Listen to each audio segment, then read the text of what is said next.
เอาครึ่งโล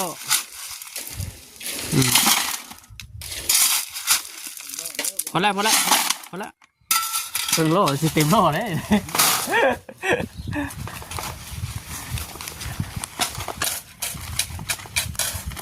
นี่บ่พอฉันสิต้องเนาะสร้างเฮือนกับเจ้าบ่เฮ็ดโอ้บ่เพิ่นสมทบกันแต่ในเรื่องของน้ำของในนี่เด้กับเจาะน้ำ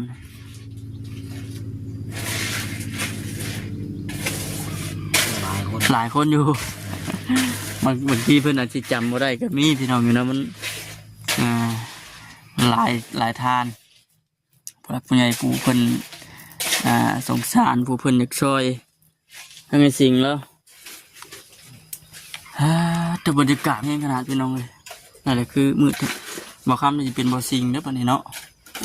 จะกระโดดจะเข้าว่าซั่นหากขึ้นมาแต่ดำหน้าได้พี่น้องเลยโมเมนต์มาตั้งว้าวดอกขึ้นมาแต่ดำหน้าแล้วก็เดินทางมาพี่บัด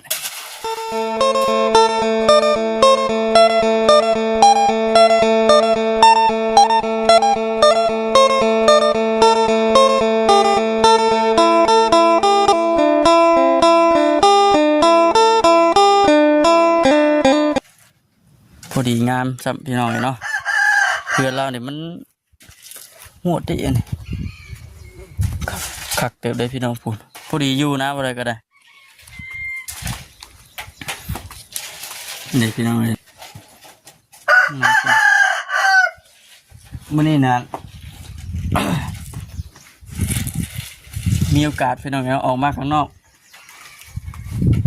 มาเฮือนบ่อสิงเพิ่นเดี๋ยวไอ้สิงอะไรพี่น้องเนาะพอมาก็ถือว่าโดนอยู่ได้ก็เดินกับทักทายสบายดีพ่อแม่พี่น้องFCกัน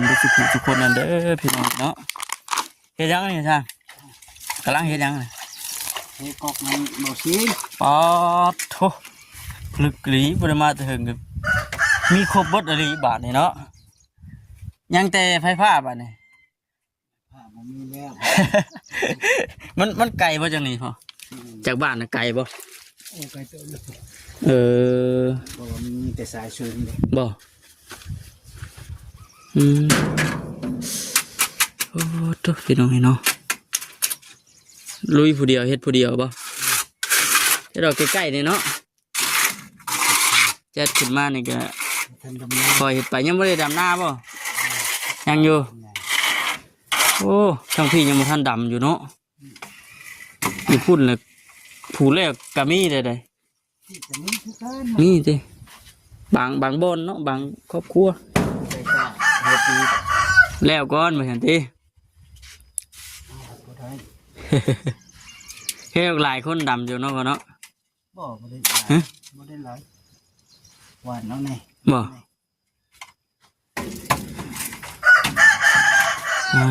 ถูก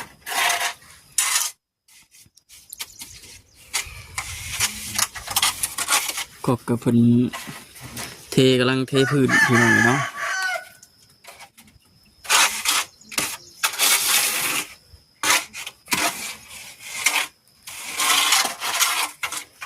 น้ำจะยุ่มเอานี้เลยบ่น้ำสบายคักเป็นยังพี่น้องเนาะทางเป็นสิ่งเพิ่นบัดนี้นอนเผาสวนอ้อยอยู่นี่เลยบัดนี้ตะกี้เพิ่นอยู่โซนนั่นพี่น้องเนาะคือสีเมนมากนะพี่เพิ่นแล้วบัดนี้พายงเพิ่นบ่ได้เอามาเตียนอย่างแหละเพิ่นเดินเตียงเพิ่นนั่นแหละนี่เด้โอ้โหห้องน้ำของนายเก็บมีเบิดเลยอันนี้เนาะนี่เพ่งห้องน้ำบัดนี่ไอ้สิ่งเปลี่ยนไปแล้วพี่น้องเนาะให้ผมยาวไปใส่เบิดผมยาวเลยโอ้เขาคุมตัดเลยฮะเขาคุมตัดแล้วห่วยคือจังว่าเท่าบัดนี่เขาคุมตัดเลยโอ้ยเนาะถือว่าคนละคนได้เลยพี่น้องไอ้บัดนี่สบายดีเด้อเด้อตัดผมสั้นออกเลยเบิ่งไงมันเปิดขออนุญาตเปิดหมวกด้วยฮะเป็นยังไง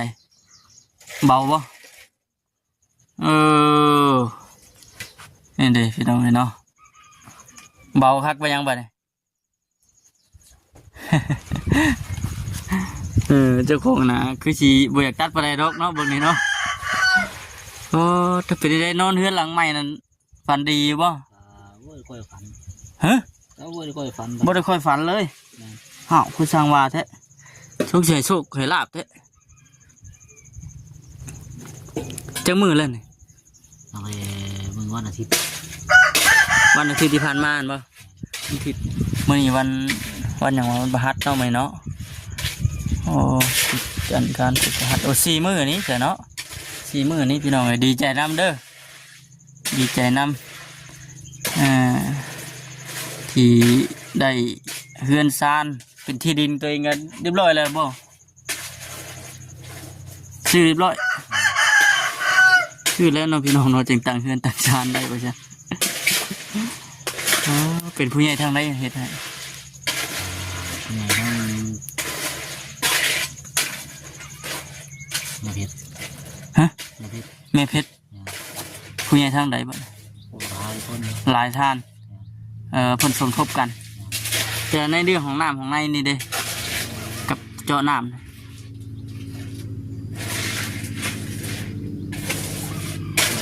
หลายคนอยู่ บางทีเพิ่นอาจจะจำบ่ได้ก็มีพี่น้องอยู่นะมันหลายทานผู้หลักผู้ใหญ่ผู้เพิ่นสงสารผู้เพิ่นอยากช่วยทั้งไอ้สิ่งแล้วแต่บรรยากาศนี่ขนาดพี่น้องเลยนั่นแหละคือมืดบ่คำนี่จะเป็นบ่สิ่งเด้อปานนี้เนาะจะหนวดจะเข้าว่าซั่นหากขึ้นมาแต่ดำหน้าได้พี่น้องเลยโมเมนต์ว่าตั้งว้าวดอกขึ้นมาแต่ดำหน้าน่ะก็เดินทางมาพี่บัดตอนเที่ยงรอบบ่ายนะว่าอะไรก็ได้รอบบ่ายเดินทางมาเยี่ยมมายามทางสิเพื่อนก่อนล่าสุดนี่มาตั้งแต่มื้อพวกนั้นกับบ่เวียงกับบ่จิตเพิ่นช่วงที่ว่าบ่จิตเพิ่นได้เฮ็ดปวกนั่นแหละพี่น้องเนาะอยู่ว่าเก่าเพิ่นพุ่นก็ม่วงนี่เจ้าบ่เอามาปลูกว่ามาปลูกเลยโอ้อีก5 ปีเนาะฮอดบ่5 ปีพี่น้อง5 ปี6 ปีน่าจะได้กินหมากเลยแล้วแต่ว่ามันสิบ่ตุยก่อนเพิ่นเอาเบี้ยมันสิมาปลูกบ่แม่นว่าเอางามันออกซิเนาะเด็ดนี่ขนาดยังน้ำกินบ่นี่นะน้ำกินฮะน้ำกินคือเป็นสีอันนี้คือขุ่นแล้วน้ำต้มน้ำกระตุกเนี่ยจะไปเอาน้ำกินใช่กินกระตุกนะแต่เป็นสีนี้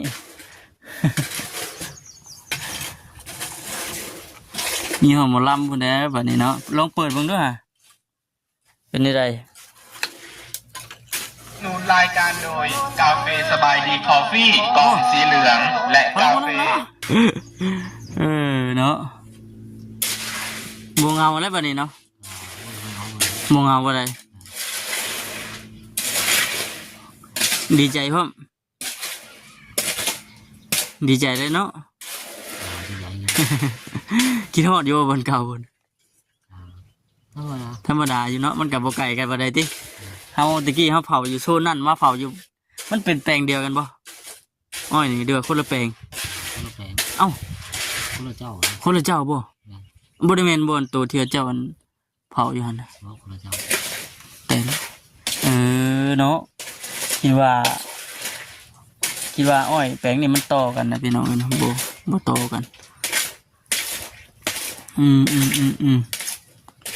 วันนี้มาเผาให้เจ้านี่วันนี่ได้เจ้าของเพิ่นเนาะไม่เนาะเจ้าของเพิ่นมาอยู่บ่บ่เห็นโอ้พี่น้องเนาะขึ้นมาแต่ดำหน้าปุ๋ยกัดแข้งปุ๋ยกัดขา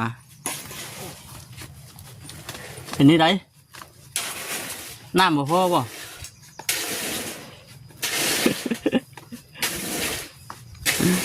ศึกษากันพี่น้องเนาะ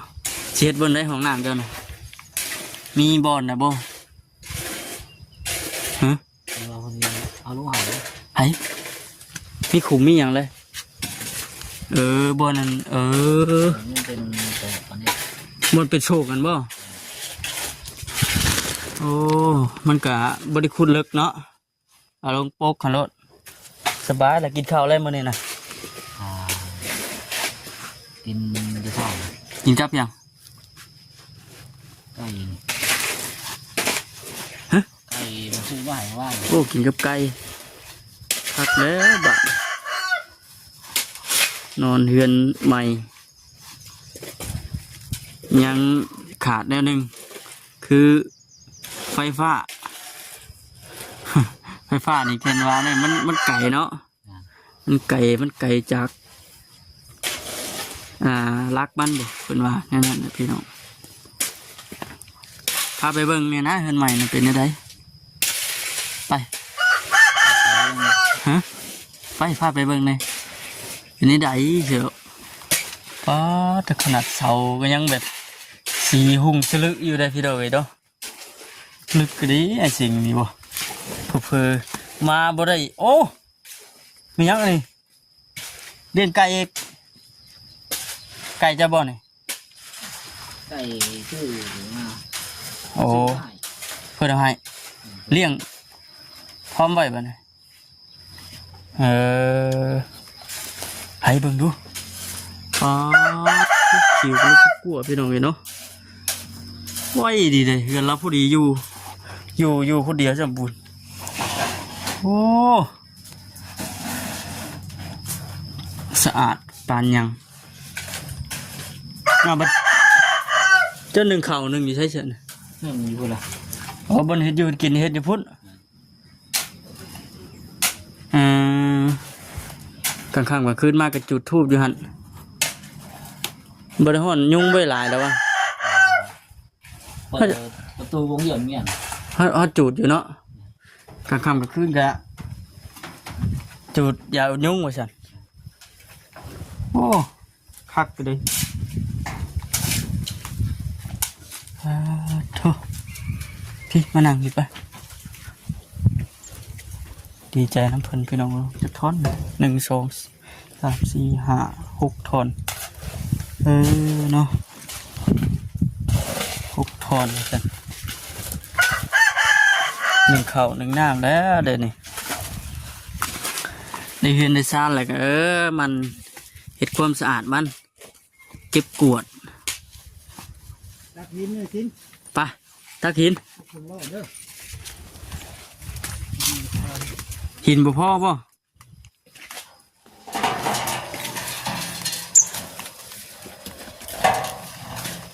โอ้แล้วก็ปุบปับเราได้พี่น้องเนาะบอกเราก็ได้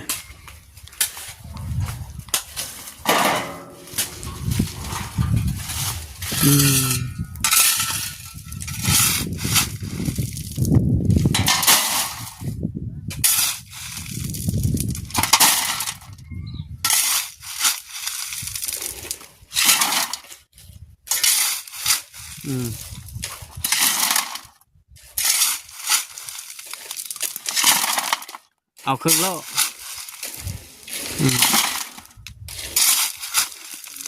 พอแล้วครึ่งโลสิเต็มโลเลย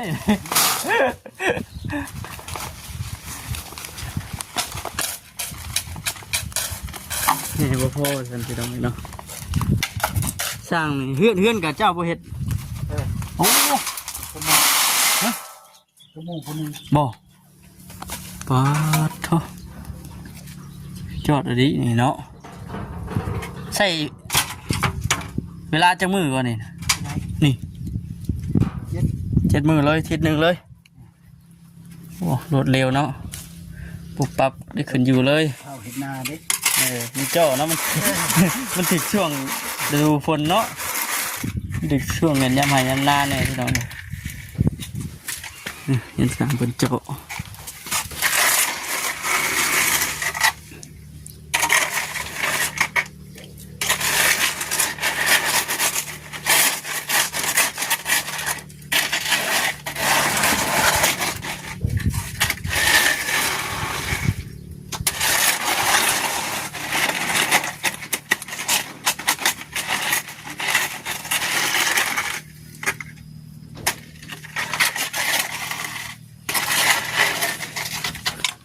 มาแดดกระแดดเลยพี่น้องเว้ยเหลื่อมแดดทนมาเยอะแดดเหลื่อมเลยนี่ทุมันนี่ก็ถือว่าได้ออกมาข้างนอกแล้วก็เอามาดินน้ำทั้งไอ้สิ่งคนนี้แหละพี่น้องเนาะว่า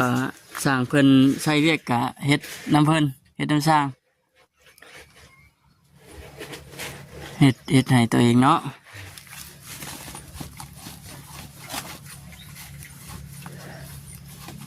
เด็ดหัวครับ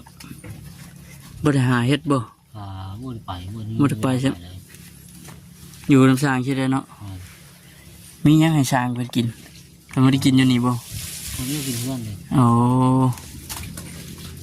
เพื่อนผู้ใกล้เนาะมีเพิ่นได้จะมาหามันนี่หลายคนอยู่บ่ยังไม่เห็นแต่ไอ้บุญนี่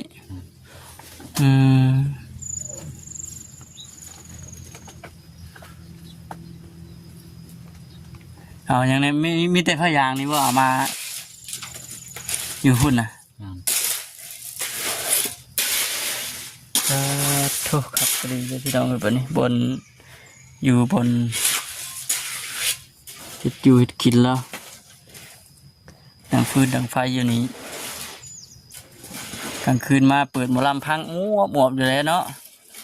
มันจะม่วนไปอย่างที่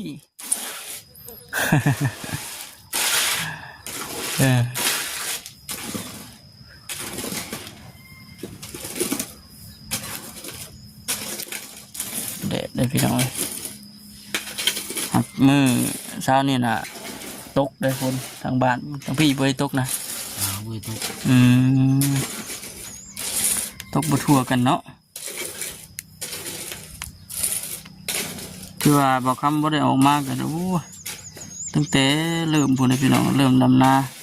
เริ่มไถหุดทุนยากนะคนในเฮือนหน่อยคนก็เลยบ่มีเวลาออกมาข้างนอกคนละให้นาตะการแล้วเบาบางเบิดทุกอย่างหมดเลยพี่น้องเวียกหน่อยพอเลยเวียกน้ำให้น้ำนามันหน่อยก่อนถึงจะได้ออกมาเมื่อนี้ก็ทั้งบจิตเพิ่นกับทีมงานนั่นแหละเนาะทั้งพระอาจารย์เพิ่นมาชวนขึ้นไปทั้งเหนือพุ่นเซปูนอยากขึ้นโย่สันคนละโอกาสหน้าบาดหน้าบาดใดที่จะได้ไปนำอันนี้บัดฉันว่าไปทางบ้านที่บัดหมอมีผู้ไทยให้ไทยนาคาดให้คันหน้าให้นะพี่น้องเลยเนาะประมาณนั้นอันนี้บอกคำเลยน้องมาเขาเดียวกันที่นั่นได้เมื่อไรละอันนี้ก็ได้